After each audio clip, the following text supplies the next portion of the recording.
Каталог гидроминеральных ресурсов Северной Осетии будет создан в республике. Об этом говорили премьер Сергей Такоев и генеральный директор компании ICE Бак Давид Франк. Вопрос о создании подобного сборника подняли еще 4 года назад. С его помощью республика может выйти на реальную коммерциализацию источников.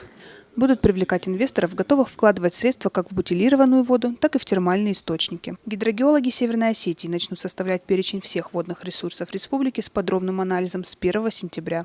Затем французские инженеры изучат список и выберут источники, которые смогут представить промышленный интерес. По предварительным данным, каталог будет готов к началу будущего года. Тогда же начнутся переговоры с инвесторами.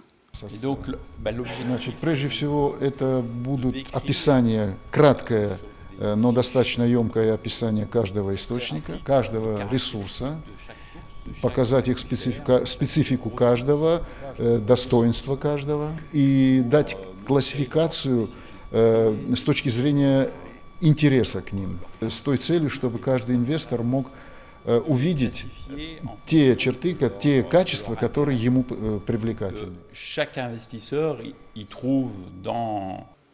Председатель правительства Сергей Такоев в свою очередь пообещал максимальное содействие.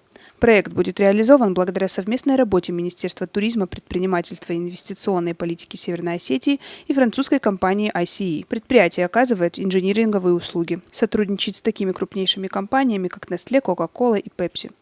Фатима Макиева, Ильдар Афашоков, Осетия ТВ.